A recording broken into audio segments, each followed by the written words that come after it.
예수 따라가며 복음 순종하면 우리 행할 길 화라였네.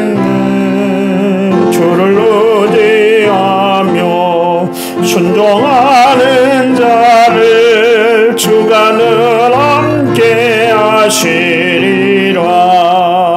의지하고 순종하는 길은 예수 안에 즐겁고 복된 길이로다. 예를 당하거나 우리 고생할 때 주가 위로해 주시겠네. 주를 의지하며 순종하는 자를 주가 안위해 주시리라. 의지하고 순종하는 길은 예수 안에 즐겁고 복된 길이로다. 남의 짐을 지고 슬픔 위로하면 주가 상급을 주시겠네. 주를 의지하며 순종하는 자를 항상 복 내려주시리라. 의지하고 순종하는 길은 예수 안에 즐겁고 복된 길이로다. 우리 받은 것을 주께 받으리면 우리 기쁨이 넘치겠네. 주를 의지하며 순종하는 자를 은혜 풍성케 하시리라. 의지하고 순종하는 길은 예수 안에 즐겁고 복된 길이로다. 주를 힘입어서 말씀 잘 배우고 주를 모시고 살아가세. 주를 의지하며 항상 순종하면 주가 사랑해 주시리라.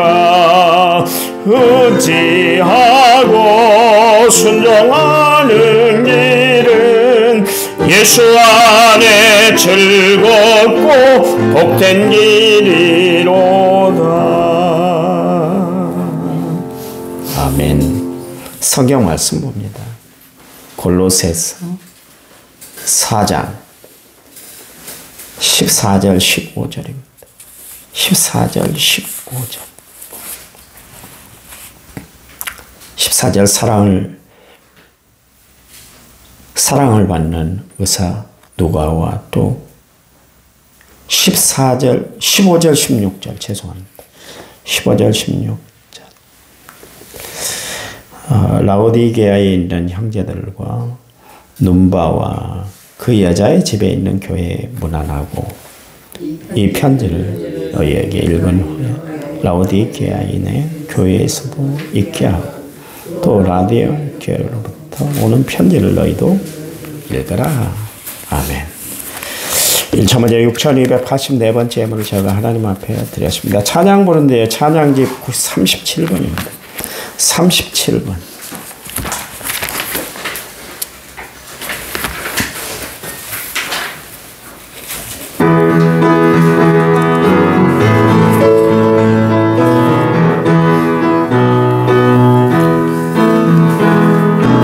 나의 등 뒤에서 나를 도우시는 주, 나의 인생길에서 지치고 골아여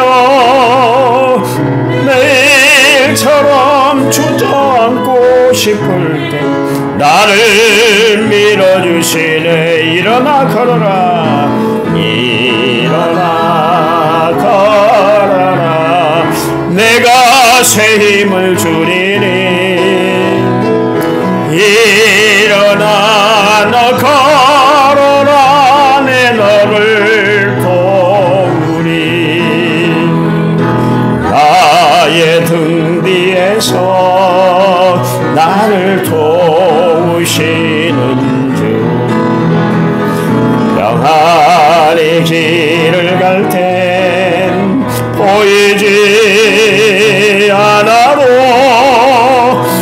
지치고 고라여 넘어질 때면 다가와 손 내미시네. 아멘. 일어나 걸어라.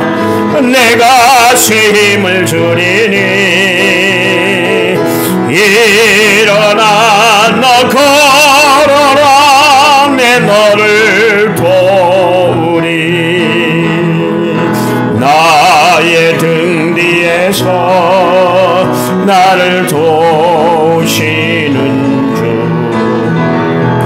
때때로 뒤돌아보면 여전히 계신 주. 잔잔한 미소로 바라보시며 나를 재촉하시네. 일어나 걸어라. 내가 새 힘을 주리니. 일어나 너 걸어라. 내 너를 도우리. 아멘. 하나님이 도와주실 거예요. 하나님. 그 어떤 목사님이 그 주례를 하면서 그 부부의 삶에 대해서 이야기를 했는가 봐요. 어떤 사모님이 저에게 이야기를 해주는데 제가 배꼽을 잡고 웃었습니다. 처음에 결혼하면 인꼬 부부래요. 둘이 껌딱지처럼 그렇게 딱 붙어서 생활하는데 너무 좋대요. 좀 지나면 안고 부부가 된대요. 속이 탁한데. 안고가 뭐 달달해서 안고가 아니라 시커멓게 속이 타서 안고. 마지막에 뭔지 아세요? 앵꼬 부부래요. 다 떨어졌네요. 다 떨어졌어요. 앵꼬가 된다 그러잖아요. 기름 떨어지면 앵꼬 왔다 그러잖아요. 앵꼬 부부래요. 인꼬, 안꼬, 앵꼬가 된대. 걱정할 필요 없잖아요. 그 앵꼬 부부가 되면. 기름은 다시 채우면 되니까. 우리가 늘 채우고 살아야 할 것이 있는데 사랑이에요. 사랑. 주님이 말씀하셨잖아요. 사랑은 허다한 죄를 덮는다. 화물까지 다 덮는 거예요. 그래서 바울이 믿음, 소망, 사랑 이 세 가지는 항상 있지만 그 중에 제일은 사랑이다. 사랑이 최고라고 이야기를 했어요. 그럴 수밖에 없는 게 그리스도의 사랑으로 자신이 녹아내렸잖아요. 그리스도의 사랑이 아니었으면 지난 시간에 이야기한 것처럼 천방지축처럼 그렇게 살아갈 인생이었는데 그리스도의 사랑으로 자신이 변화됐다는 것을 알고 이 세상에서 가장 귀한 것 한 단어로 표현할 것 같으면 사랑이다. 그래서 요한 사도는 별명이 뭡니까? 보아너게의 아들. 그래서 우리의 아들이다. 성질이 얼마나 급하던지 번갯불로 콩 볶아 먹는 사람이 요한 사도였잖아요. 네, 그리스도의 사랑으로 그 사람이 변화가 돼서 요한일서 4장 8절 10절에서 하나님은 사랑이시다. 강단에 올라가서 노구의 몸으로 할 말이 많을 텐데도 불구하고 하나님은 사랑이십니다. 이 단어 하나하고 내려왔다고 하잖아요. 하나님의 사랑이 우리를 변화시켜요. 그래서 성경에 보니까 사랑은 율법의 완성이다. 그랬습니다. 말씀을 이루는 가장 핵심이 뭐냐면 사랑이다. 그러니까 사랑이 없으면 아무것도 아닌 거예요. 여러분 그렇잖아요. 우리의 가정에 사랑이 없다고 한번 생각을 해보세요. 그러면 가정생활이 광야와 같이 메마른 삶이 되고 말 거예요. 여러분, 힘들죠. 어렵잖아요. 가정도 이끌어간다는 거 쉽지 않습니다. 맞지 않는 부분들이 많을 거야. 저 사람은 평생 나하고 안 맞은 것 같아. 안 맞아도 저렇게 안 맞고 살까? 왜 안 맞추고 살지? 그렇게 생각될 때 내 마음에 사랑이 메말라 있지 않은가 다시 한번 깊이 생각을 해봐야 돼요. 사랑하면 다 이해가 되니까. 여러분, 성령 충만하면 모든 것이 다 덮어지지 않아요. 성령 충만할 때 여러분은 화내고 내 기분대로 사라지던가요. 성령 충만하면 절대로 내 기분대로 살아가질 않아요. 왜냐하면 성령이 이끄는 대로 성령이 내 마음을 가득 채우고 있기 때문에 성령의 인도하심 가운데 살아가게 되는 것이죠. 성령이 다 소멸되고 성령이 사라지고 나면 매번 원망하고 불평하고 질세하고 비난하고 비판하고 평가하고 수군거리고 그렇게 살아가는 거예요. 마찬가지입니다. 우리에게 사랑이 없으면 다 이해가 안 되고 사랑이 없으면 다 비난거리가 되는 거예요. 여러분 가정도 그렇고 교회도 그렇고 사랑으로 충만하시기 바랍니다. 내 마음에 사랑이 없으면 다른 거 구하지 마세요. 하나님, 내 안에 하나님의 영으로 가득 차서 내가 사랑의 사람이 되게 해달라고 하나님 앞에 기도하고 살아가는 성도들이 되시기 바랍니다. 그래요. 오늘 본문에 보면 바울은 두 공동체의 안부를 전하고 있는데요. 하나는 라오디게아에 있는 형제들에게, 다른 하나는 눈바와 그의 집에 같이 신앙생활하고 있는 교인들에게 지금 이야기를 하고 있어요. 라오디게아는 이 골로새에서 한 17km, 그러니까 반나절 정도 걸어가면 한나절 정도 가면 여유롭게 도착할 수 있는 데가 바로 라오디게아였어요. 그 라오디게아는 요한계시록 3장의 말씀에 나와 있는 것처럼 참 부유한 지역이었습니다. 땅이 기름지고 목초지가 좋아서 양을 기르기에 좋은 장소였고요. 또 교통요지였기 때문에 사람들이 많이 오가는 곳이어서 금융업이 그렇게 크게 발달했던 지역입니다. 그래서 요한계시록에 보면 주님이 이런 이야기를 했죠. 3장 17절 내가 말하기를 나는 부자라 부유하여 부족한 것이 없다 하나 그랬습니다. 라오디게아 교회는 풍요로운 교회였습니다. 살기 좋은 그런 지역이었습니다. 바울은 이 라오디게아 교회를 직접 방문한 적은 없었어요. 네, 골로새 이제 교회에 편지를 하면서 그 주변에 있으니까, 이웃에 있으니까 같이 안부를 전하면서 오늘 성경에 이제 기록하고 있는데요. 본문에 소개되고 있는 눈바는 누구냐면 라오디게아의 교회의 여자 성도였습니다. 이름의 뜻이 뭐냐면 사랑의 물이라는 그런 뜻입니다. 그러니까 굉장히 이름의 뜻이 이쁘잖아요. 우리는 처음 듣잖아요. 눈바입니다. 눈바. 이 골로새서를 보니까 이 여인에 대해서 우리가 좀 알게 됐지, 성경 어디에도 이 여인에 대한 기록이 없어요. 근데 이 여인은 라오디게아 교회의 여자 신도였습니다. 그 여자의 집에 있는 교회에 문안하고 16절 말씀을 통해서 보면 눈바는 여성이었다는 걸 알 수가 있고 가정에서 예배를 드린 소위 가정교회를 책임지고 있었던 인물이라는 것을 알고 있습니다. 초창기에 교회가 태동될 때는 역시 마찬가지로 가정에서 시작이 됩니다. 모든 교회들이 요즘은 교회 건물을 지어서 그렇게 개척을 시작했다마는 옛날에는 가정에서 중심으로 해서 이렇게 모이다가 그게 이제 교회를 이루게 되었지 않습니까? 사도행전 1장 13절 말씀에도 보면 마가의 다락방에 사람들이 모여서 거기서 예배를 드리기 시작을 했었잖아요.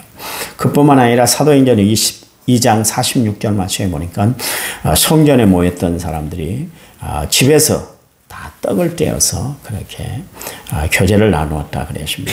사도행전 5장 42절 말씀에도 보면 말씀을 가르치는 일도 성전과 집 두 곳 모두에게 활발하게 진행이 되었다. 그렇게 이야기를 하고 있습니다. 그래서 오늘 눈바, 이 여인은 자기의 집을 교회로 이제 시작하게 했다. 그런 이야기입니다. 초대교회 성도들은 그 모이기 쉬운 곳, 안전한 곳, 왜냐하면 예수 믿는 것이 발각이 되면 그냥 처형을 당하니까요.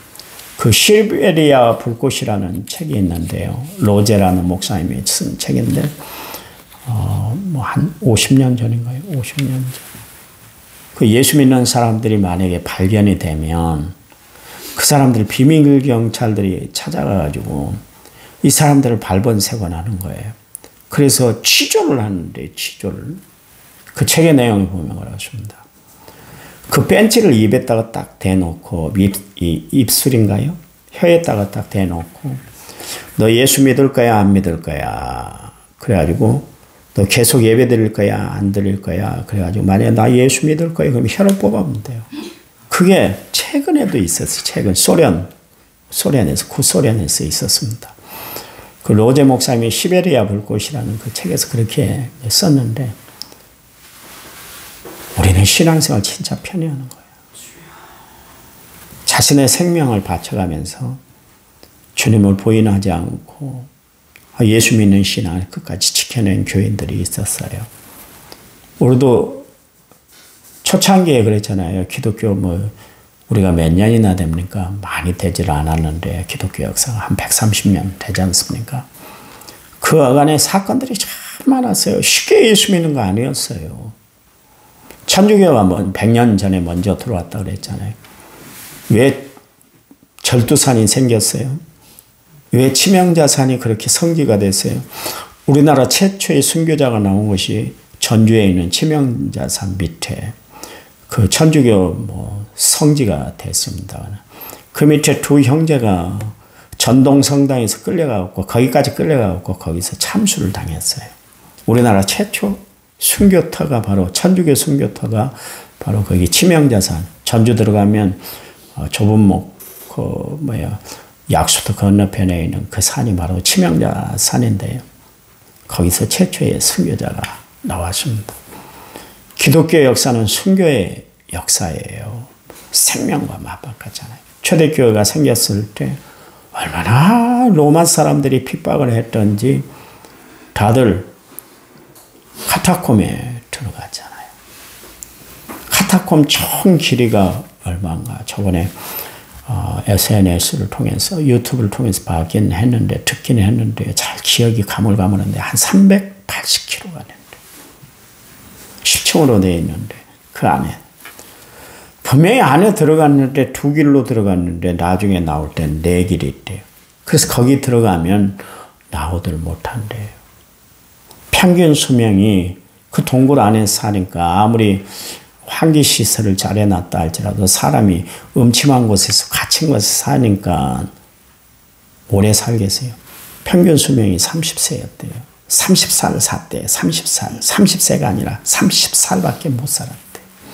그런데도 신앙을 지키기 위해서 그렇게 카타콤에 들어가서 그 신앙을 유지했어요. 거기 들어가면 보면은 막 해골이 막 그렇게 쌓여 있는데 그때 죽었던 그 초대교회 성도들 그들의 유골이 거기도 아직도 있다고 하지 않습니까? 그럼 기독교 신앙이 그냥 형성된 것이 아니에요. 환난과 핍박 가운데 기독교 신앙이 형성이 됐잖아요. 우리나라는 여러분 넓게는 주기철 목사님, 손양원 목사님, 그런 분들을 얼마나 순교를 많이 시켰습니까? 그 순교의 터전 위에 한국교회가 세워진 거예요. 여러분, 정말 우리가 신앙생활 수박 거달기로 그렇게 신앙생활하는 것이 아니라 진중하게 신중하게 신앙생활하는 성도들이 됐으면 좋겠어요. 딱 보면 그래 예수 믿는 사람 같아. 그래 예수님 냄새가 나. 예수님의 모습이 대신 보이는 것 같아. 이렇게 살았으면 좋겠어요. 그런 교인들이 우리 남한 성결교회 교인들이 다 되시기 바랍니다. 그래요. 그 에바브라에 의해서 그 라오디게아 교회가 세워졌지만 그와 별개로 눈바는 자신의 가정 또 다른 교회로 갖고 나갔습니다. 그래서 눈바의 가정에 대해서 라오디게아를 방문한 적이 없는 바울이 벌써 손을 통해서 알고 있었다 할 것 같으면 눈바의 믿음이 참 대단했다는 것을 알 수가 있어요. 그녀는 모범적이고 건강한 가정을 이끌었기 때문에 가정에서 교회를 이룰 수 있었어요. 보세요. 만약에 남편이 무슨 일이야? 뭔 교회에서 예배를 드려 지금 이런 때 다 어렵게 힘들게 그렇게 살아가고 있는데 그리고 예수 믿는 삶이 발각이 되면 그것마저도 힘들고 어려울 텐데 무슨 소리야 그러면서 남편이라도 거절했을 텐데 그러질 않았어요. 그런 것 보면 이 여인은 가정에서도 믿음을 준 여인이었고 주변의 주인들에게도 믿음을 준 여인이었던 것을 알 수가 있습니다. 그래서 눈바와 그 여자의 집에 있는 교회에 그랬습니다.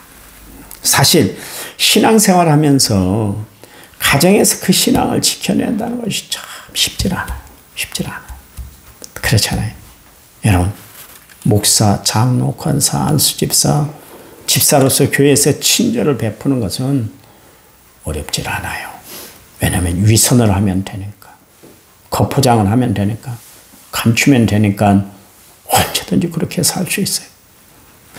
교회에서 신실한 성도로 인정을 받고 봉사하는 것 어렵질 않아요. 조금만 노력을 하면 되니까.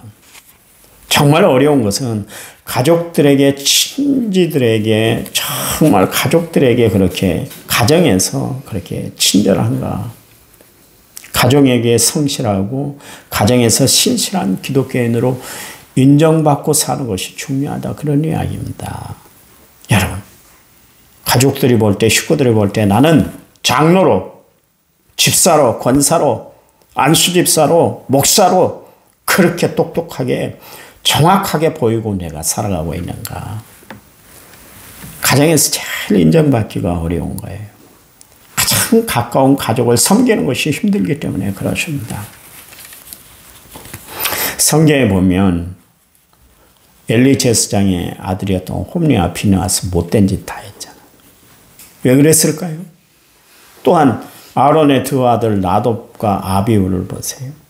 다윗의 아들 압살롬과 아도니아가 있잖아요.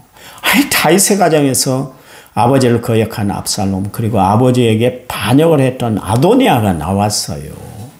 그러니 우리가 사회에서 생활하고 사람들 앞에서 보이는 모습하고 가정에서 내가 보이는 모습하고 다를 수가 있는 거예요.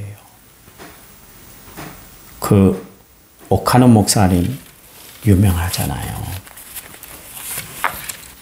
우리나라 교회를 바꿔놨어요. 그냥 목회자 위주로 교회를 움직이던 그런 시스템이었는데 이분이 평신도를 깨운다. 그 훈련시킴으로 말미암아 평신도들이 훈련자가 되어서 그 훈련을 또 다른 교인들에게 훈련을 시키는 그런 교회예요. 우리 교회도 집사님이 계셔서 성경 공부했잖아요. 사랑의 교회 출신이었잖아요. 근데요, 그 가정에 옥송호라는 아들이 있습니다. 이 사람은 아버지가 전한 복음을 깡그리 다 무시해버렸어요. 창조론 웃기지 마. 세상은 진화돼서 이야기를 하는 사람이 옥송호입니다. 그 한국교회를 그렇게 움직이고 한국교회 놀라운 역사의 변혁을 일으켰던 분이 옥하는 목사님. 지금도 옥하는 목사님이 있지를 못해서 사역을 감당하는 사람들이 수두룩해. 우리나라에서 훌륭한 목사님들, 그 후배 목사님들 중에 옥하는 목사님 거쳐가지 않은 사람들이 없어요. 이찬수 목사님, 옥하는 목사의 수제자잖아요. 수제자. 그런데 그 아들이 예수는 신이 아니야. 그런 이야기까지 했습니다. 무슨 일이에요? 무슨 일이에요? 그러니까 가정에서 자녀를 교육시킨다는 것이 변화시킨다는 것이 그렇게 어려운 거예요. 그렇게. 그러니 그렇게 엄격한 아버지, 신앙이 분명한 아버지 아들에게도 그런 아들이 나오는데 그나마 기도하지 않으면 어떻게 되겠어요? 여러분, 기도 많이 하셔야 돼요. 자녀들을 위해서 기도 많이 해야 돼요. 정말 신앙으로 저들을 권면하고 믿음으로 생활할 수 있도록 권면하고 또 권면하는 성도들이 되시기를 간절한 마음으로 부탁을 드립니다. 하나님 감사합니다. 우리의 삶 하나님이 다 보고 계신 줄 믿습니다. 오늘 눈바는 정말 하나님 앞에 믿음으로 바로 선 여인이었던 것을 알 수가 있습니다. 우리도 눈바처럼 하나님 영광 위에서 일하고 살아가는 저희들 되도록 도와주시기만을 원합니다. 오늘 아침 기도할 때 하나님이 저희들의 입술을 주관해 주셔서 기도한 대로 응답되게 주시옵소서. 예수님의 이름으로 기도했습니다. 아멘. 우리 10분 동안 간절히 기도합니다. 통성으로 기도합니다.